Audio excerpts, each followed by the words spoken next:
Delegates from the world's developing countries are gathering in Cuba. The group of 77 represents 80% of the planet's population. It's known as the G77. This year's focus will be on trade and technology. Our Latin America editor, Lucia Newman, reports from Havana. Leaders of the world's largest intergovernmental organization have arrived in Havana for the South Summit, the top decision-making body of the Group of 77. The G77 was formed in 1964 within the United Nations system by 77 developing countries that were demanding a new international economic order to give them effective control over their natural resources. Today, it's expanded to 134 members.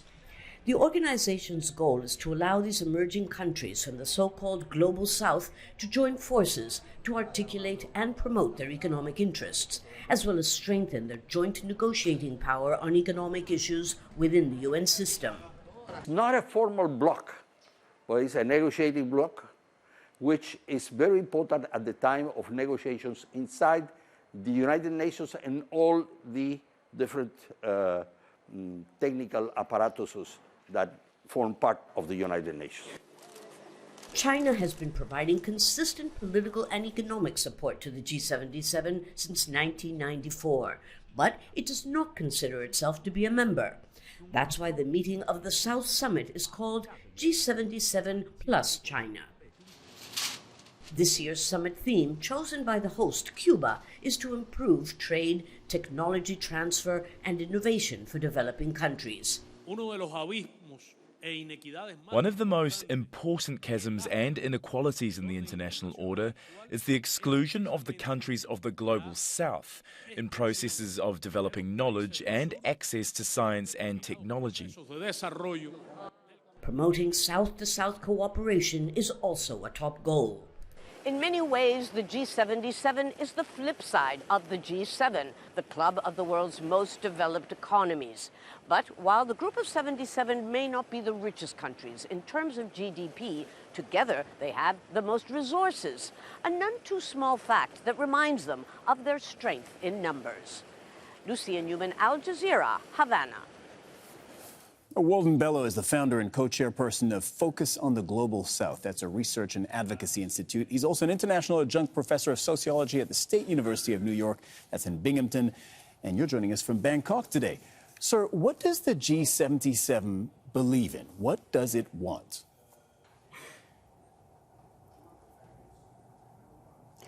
Well, I think that the G77 has always stood for non-alignment in great power conflicts, and also it wants respect in global affairs, and also wants to make sure that its economic development or the economic development of these countries can proceed without hindrance from the big powers.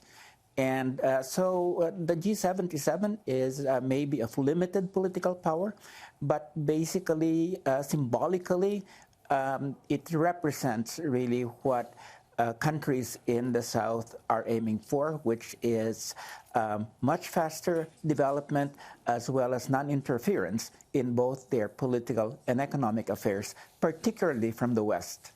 You mentioned non-alignment. That's a concept that arose during the Cold War when the world was being pulled between East and West, between the U.S. and the Soviet Union. Is that still a relevant concept today?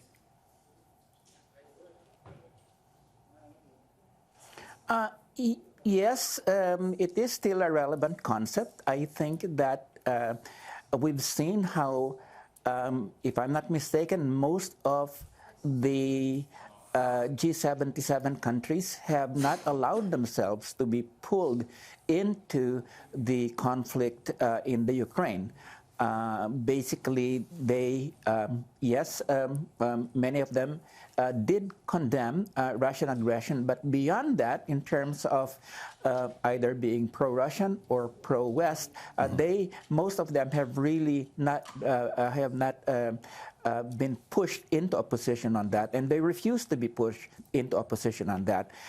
They're concerned at this point when it comes to the Ukraine-Russian conflict is that they continue to get the supplies of grain from the Ukraine and from Russia, and that the war does not interfere with this, which is the reason why many of these countries have been constantly calling for peace and negotiations between Ukraine and Russia, because it is affecting their food supplies, and they want to make sure that that the supplies continue to go to them without interference, and this is why they've taken quite a neutral position when it comes to the conflict between Ukraine and Russia. And in fact, they have resisted tremendous pressure from the United States and the West to side with Ukraine.